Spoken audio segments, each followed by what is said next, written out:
Cam जो public, तो आज हम करने वाले हैं प्रोबेबिलिटी चैप्टर का एक क्वेश्चन। तो देखते हैं प्रोबेबिलिटी चैप्टर में कौन सा क्वेश्चन हमको दिया गया है। तो हमारे पास क्वेश्चन है कुछ ऐसा।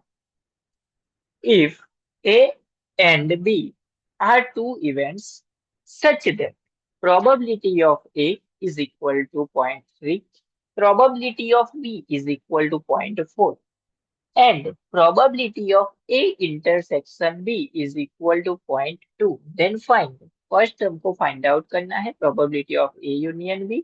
सेकेंड हमको फाइंड आउट करना है probability of A bar by B। And उसके बाद फाइंड आउट करना है probability of A by B बार।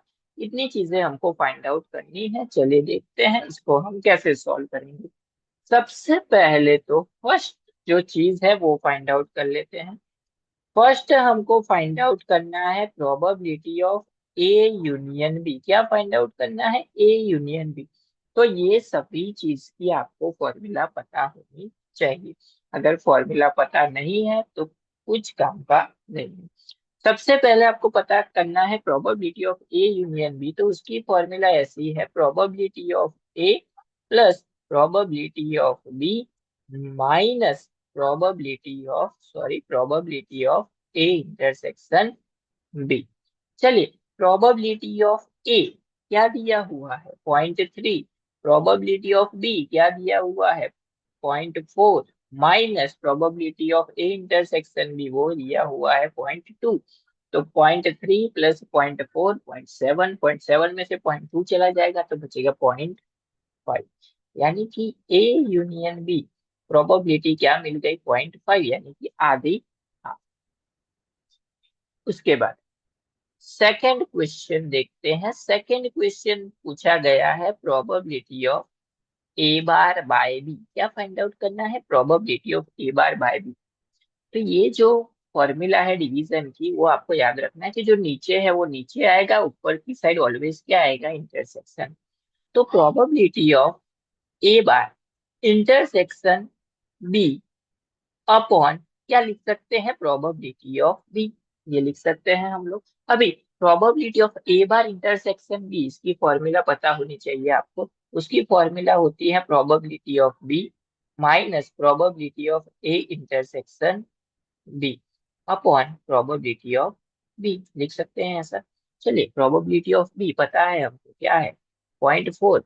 तो 0.4 माइनस ए इंटरसेक्शन बी क्या है? 0.2। तो यहाँ पे लिख सकते हैं 0.2 अपॉन प्रोबेबिलिटी ऑफ बी क्या आएगा? 0.4।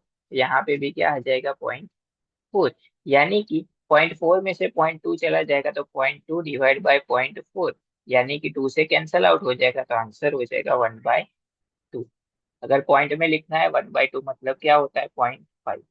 तो दूसरे का आंसर भी हमको क्या मिला? 0.5। उसके बाद थर्ड देखते हैं। लास्ट क्वेश्चन जो है वो, थर्ड क्वेश्चन जो सेकंड किया वैसा ही है। Probability of A by B के ऊपर बार है यहाँ पे, तो इसको हम ऐसा लिख सकते हैं, probability of A intersection B bar upon नीचे की साइड क्या आएगा?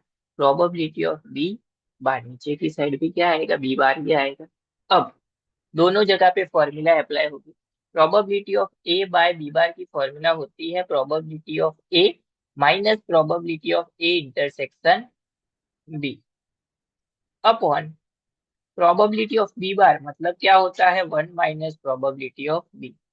चलिए, प्रोबेबिलिटी ऑफ ए की वैल्यू क्या थी? 0.3 माइनस इंटरसेक्शन की वैल्यू थी 0.4, सॉरी 0.2, तो minus 0.2 upon 1 minus probability of B क्या था? 0.4। तो यहाँ पे आएगा 0.4। 0.3 में से 0.2 चला जाएगा तो 0.1 अपॉन 1 माइनस 0.4 यानी कि 0.6। तो आंसर हो जाएगा 1/6।